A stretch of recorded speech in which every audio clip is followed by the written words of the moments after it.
भाजीसाठी काही नसेल तर अशी एकदम झणझणीत भाजी बनवायची जी बघताच क्षणी तोंडाला पाणी आलं पाहिजे।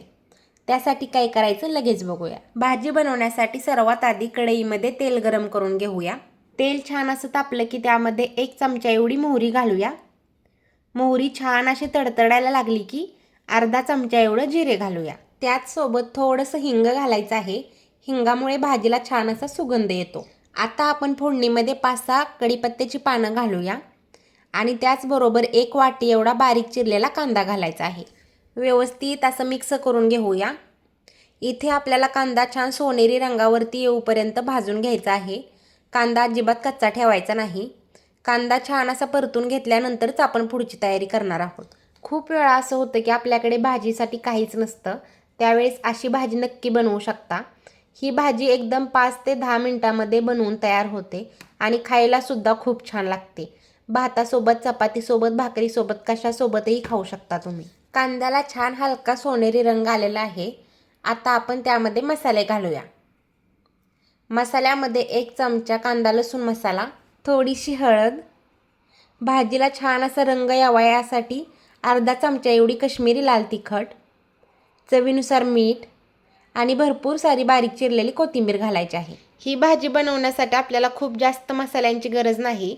अगदी आपल्या घरामध्ये बेसिक मसाले आहेत त्याच्यापासूनच छान अशी भाजी बनवून तयार होते। पुन्हा एकदा मसाले व्यवस्थित असं मिक्स करून घ्यायचे आहेत आणि याच्यामध्ये आपण थोडंसं पाणी घालणार आहोत। पाणी घालून मसाले छान असे तेल सुटेपर्यंत शिजवून घेऊया।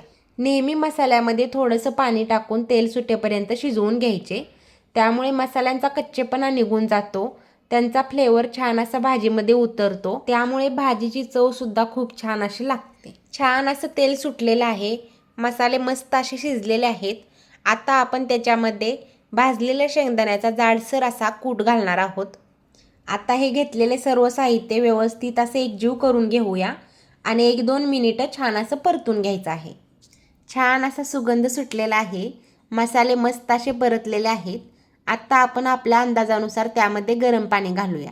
गरम पाणी घातल्यामुळे भाजी लवकर आणि एकसारखी शिजते, त्याचबरोबर मसाल्यांचा रंग आणि चव सुद्धा टिकून राहते। भाजीला छान अशी उकळी येईपर्यंत गॅस मोठाच ठेवायचा आहे। मोठ्या आचेवरती छान अशी एक उकळी काढून घेऊया। आज आपण शेंगदाण्याच्या कुटाची चमचमीत अशी भाजी बनवणार आहे। ही भाजी तुम्ही रस्सा भाजी बनवू शकता किंवा ह्याची सुक्की भाजी बनवली पाणी न घालता तरी सुद्धा खूप छान लागते। मस्त अशी उकळी आलेली आहे।